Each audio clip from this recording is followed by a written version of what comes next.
You got to be willing to pivot, and regardless of what the opinions are around you when you make those pivots, because at the end of the day, you're the only one that's going to feed yourself, and what's in your bank account is what matters. So, whether it's compensation structure, whether it's a service you need to drop or a price you need to raise, or someone on your team that you need to cut loose or you need to hire in, make the pivot, because your 2025 year is dependent upon it. Your tomorrow self is dependent upon you today making those pivots. America's backbone was built on blue-collar business grit, grind, and muscle. This is where you stop working for the business, and the business starts working for you. Blue collar millionaires, we're back again talking about it's okay to pivot. Me and Kevin were just talking about some of the conversations we've had lately with other individuals, and then I started sharing how much I just changed and flipped on its back in the last 2 weeks because there were some things that needed to be changed, and I was just, I guess, in one of those moods, and I didn't want 2025 to carry those this year. And so, literally personnel changes to service focuses and even pay changes. So, Kevin, give me some of your thoughts around it's okay to pivot. I think sometimes as entrepreneurs, this is a scary thing. Yeah. I was thinking about it on my ride home from Florida, about a 6-hour drive. And I was thinking about pivots for just people I know that I think a lot of people I did this for a long time. Like you say, hey, well, I'm doing this, so I'm going all in on this. And you don't want to pivot. I'm not saying quit things, but sometimes if you really look at the data, you say, all right, I could do this. And I'll make money on this, but maybe the margins aren't as good. It's a pain in the ass. Like, what's the pivots you can make where you have an easier path to making a lot of money, having more time, to having better customers and everything? I don't want to say you should constantly be thinking about that, but you should be looking at that every quarter. I agree. For sure, people are looking at the end of the year, but I think I've told this story where in 2010, like 2008, 9, 10, I was rebuilding and I was getting gutters while I was doing my first W-2, selling commercial insurance, crazy. And I was making money in that. And then I was getting these gutter complexes. And then I knew I was going to leave the insurance thing, but now I was making kind of good money, or what was back then. And I have a lot of bills. And I was like, well, gutters just in New Jersey, I got to do other things. So I was looking at roof cleaning. I was seeing that all over, power washing. So I did those things and I was making money, but it was more of a, hey, if I'm not here and I'm not driving you're not going to get rich on this. So I knew that around 2010 or 11, but I kept doing it that extra year. And then I really just looked at the numbers one day and I said, what if I just 100% go in this? There's so much more money here. And I zero in on it. And it's almost like you don't want to do it because you're quitting on this thing. And it means you're going to let go of some people and you got to get rid of equipment. And almost for maybe a night, I'm thinking, well, that's admitting I failed. It didn't work. But that's nonsense. It's for me to get work to my company where I got now. If I had done that, it never would have got there. No way, no chance. I wrote that post about that focus that 1 year. How was I going to do that? I was living in a hotel in the other side, like 20 hours away. But I was zeroed in on building that infrastructure that became that national model. And it really worked well. And if I had stayed focused on that thing, like, hey, well, why would I want to pass this up? I'm making a couple $1,000s a week doing this profit. Why do I want to give up $100,000? Like whatever it was, why do that when I saw a bigger thing? I saw a path of easier money and I just went for it. And that was probably one of the top 3 or 4 decisions in my life. I think a lot of times we get stuck in our tracks because we sit there and we do feel like a quitter if we pivot, and that, nobody will outwork me mentality kind of actually it hinders us from growth, because the more success I have, and as I climb the entrepreneurial ladder and business owner ladder, the more I do realize my work is easier. There's more calculations that comes from my knowledge and experience, but the actual work itself does get easier.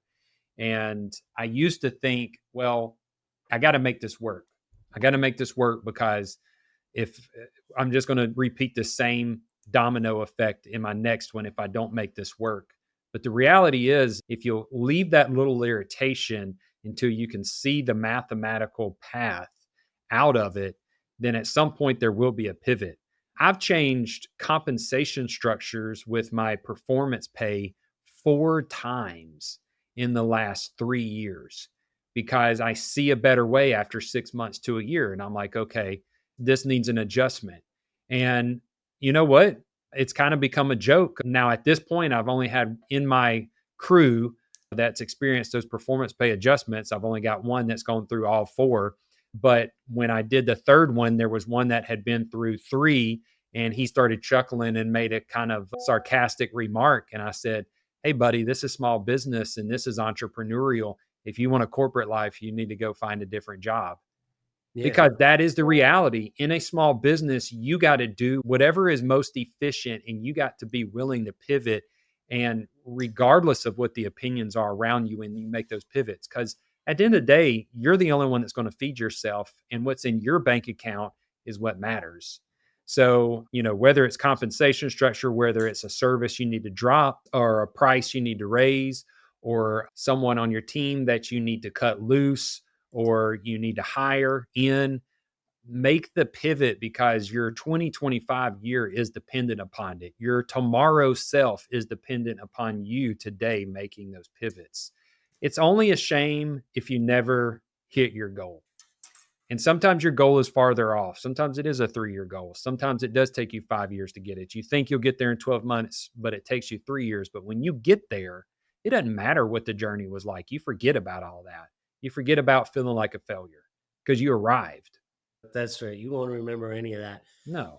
As long as you articulate it to your team on changes like that and tell them why you're doing it, why it's better for the company, all these things, people understand that and people do that. And I like that answer. Yeah, this is small business. Things change. We have to do things. And I got pushed back then about dropping those services. There was like a few people who were like, why are we doing that? How are we going to stay busy? All that kind of thing. They're worrying Mhm. about, of course, themselves. How do I Sure. stay busy? I'm worrying about Understandable. how do I build a 10 million and up company that I can do. And I didn't see it with that path.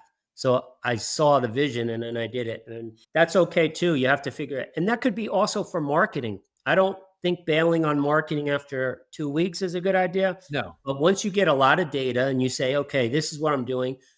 Say you decide, hey, I'm going to start cold calling people, and you do it for 2 days. People do it, and they're like, this doesn't work. Nobody picks up. Okay, well, you don't have enough data then. But what if you do it and you've made 1,000 calls and you don't like the data?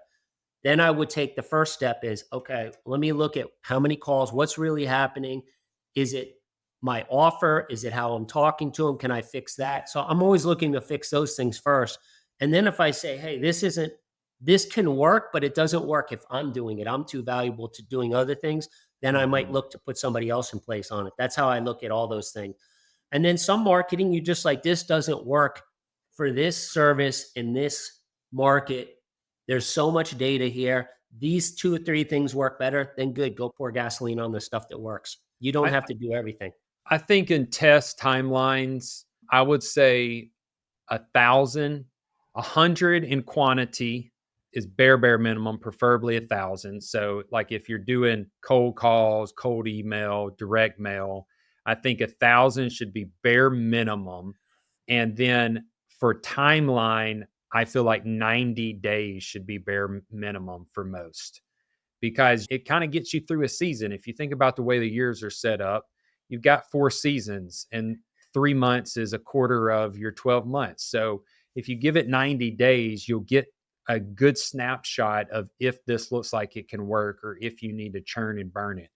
If you did 1,000 in quantity, then you've got enough test volume so that you can figure out, do I need to do some tweaks to get some traction, or is this something that I need to scrap and redefine what the objective is? And then you look at like our auto windshield business. We've had that business 53 weeks, 1 year Mm-hmm. and 1 week. Mm-hmm. And we've pivoted like 2 or 3 times now. And we hit our stride in the fourth quarter Yep. of last year. So only a year in. But when we look back, things look promising. One thing, we had a ton of interest. So make sure interest is not equal execution. And we had a ton of interest in people wholesaling in our market from us. But Hmm. when it came to it, we needed data from them. We needed them to pay. We needed them to do certain things. So many of them didn't actually do that. Okay. Like you can test on Facebook, like say our dinners. We might put it up there and there might be 400 comments in there, but we still got to sell the dinners. We still have to execute. Do people actually want to do it? Now we found people have wanted to do it. But if it was just interest and everybody wanted to do it and didn't actually want to pay, I need to know that quickly and then pivot. Is it the message? Is it not valuable enough? Whatever it is. But with the windshield business, now we've hit our slide. We hit a number today, Chris, that we've been trying to hit. It's clearly that's sold jobs, executed, Hmm. profits in. It's clearly the way to go. We're going all in on that model. I think that was such a great point. I mean, brand new business ball, it closed January 1st, and we had a whole year, and it seems like we pivoted about every quarter. And then finally we hit the stride. In my cleaning and restoration business that I've had for several years, I have pivoted about every year and a half. And lately, my pivots have gotten more frequent to where it's about every year. Something pretty prominent in the business I pivot in, but that's because I am absorbing so much information and I've got a backlog of experience at this point since I'm 40, and I've pretty much been trying to play the entrepreneurial game since I was about 22, 23.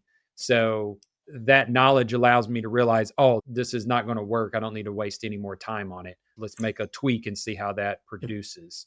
At the end of the day, don't be scared to pivot because your future self is depending upon you to pivot. Whatever you're starting in your 20s as a job is not going to be the job that you retire on. It's not going to be the job that makes you a decamillionaire. Very unlikely. Very unlikely. Let me put it that way. More than Yes. likely, you're going to realize what you like, what you don't like. You're going to get some experience from that, and then you're going to pivot into the next thing. Now, there is a difference between pivoting and losing focus. And there is a thin line there. I'm not saying every time you see someone next to you having major success, you pivot to something brand new. This is pivoting inside of your industry, inside of your company, not doing something completely brand Well, new that you know nothing about. I like that last point because that's what I wanted to touch on. Make sure it's your data. You're pivoting within your own company and your own data. I saw this on Instagram. Everybody's doing Facebook ads. Oh, I'm going to do this. Whatever it is, make sure it's your data. There's so much information out now. When I look back when I was a lot of these guys' age in the 90s, like back then, it was the, the only information I had what was in my notebook or on my little PC. Mm-hmm. How would I even know what other people were doing? I might have saw billboards or read it in the newspaper or saw something, but I really didn't see it. So now everybody's promoting it and half of it's BS. Marketing companies, I got the special sauce and everything. I need to know what works for me. You can grab ideas from people and but you got to go off your own data if this works. Too many people, yeah, jump ship. So we're not talking about that, but we're talking about, hey, looking at my business, where's the profit centers? What's not working? What's working? What can I do to change? And how can I get that information quickly, like in a month?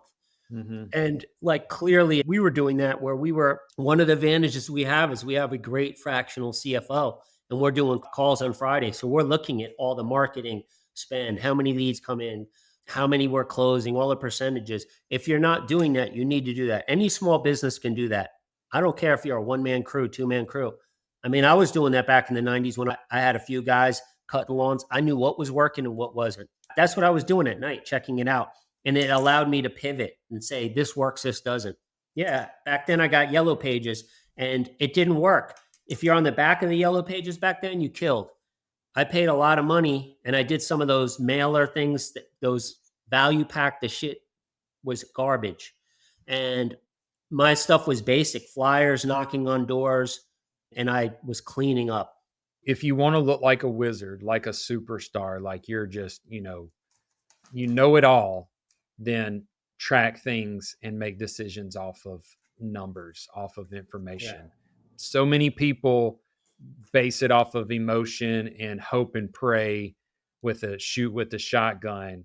But the ones that look like snipers, you're really successful business owners, all they're doing is looking at information that you're not getting a look at because it's not being tracked or you're not pulling reports that you can see often enough. They're looking at, okay, I got this many leads. It cost me this much. I converted this much, or I didn't convert this much. And then you ask, why did I not convert this much? Okay, I was able to pull in the last couple of weeks, I found that I could pull how many man hours was worked on each individual service by how we were tagging our jobs. And we're going to be killing out. I'm not going to do it immediately because it's revenue coming in, but we're pivoting our focus to go for a different service. And we're going to gradually over the next year let two of our other services die out because they're not money makers. And there's more hassle, and I have to do more volume, which requires me to have more service vehicles and more team members to do it, where I could sit on a larger job ticket and make more per hour doing this. But if I didn't know my man hours spent, my average ticket, and how many jobs I'd done, and I didn't have that information over the course of a year, I couldn't have made that decision. And at next year, when I get to the end of it and I tell the story, they're going to be like, man, you're so smart. Not really. I just had information that allowed me to make a good decision. I like that. You had the information to make the decision. And also, you want your team to have the right data too. I've had that many times. We're going to talk about low performers, low culture, but I had one in particular. I remember her saying in a team meeting on a Zoom, nobody likes the rates. The subs never want the rates. Nobody goes for it. So I said, let's pull up the last 30 we sent it to. It turned out 19 of them liked it. So I said, we're at like 66%. So I don't know about nobody because that's 66. And I remember she was like, because she was just driving me nuts. But I said, I'm okay with talking about by not changing the rates, how do we make the package better and get it to 75 or 80? But other people are just listening to that. And she was just kind of loud about it. And it's not true at all. But if it is true, I wouldn't want her to be loud either. I'd say, okay, well, what's the solution? Yep. What are 3 things you thought about that? What's the best one of the 3 things? And let's work on that. So it's all that, but you don't want people just sprouting off without knowledge and data. And I think so many blue collar business owners, any business owners, but mostly blue collar, they don't know numbers. They just say stuff. They just pivot. They just quit on things because it's not working. They didn't get that instant gratification. Guys, let's track the numbers. Let's really see what's working. And then my term is always pour gasoline out. When I see something's working, what we're talking about in the auto windshield, what do? We hire more people. Yep. We need more outreach because this works. I'm cool with having a dozen Hugos. That's right. Because they'll make a lot of money. So, all right, Chris, what are we going to talk about next week? We're going to talk about 4 quadrants of your people, of your team, because this is where people lose it, and we want you to not be losing it in your team. So we'll see you next week. Check you then. All right.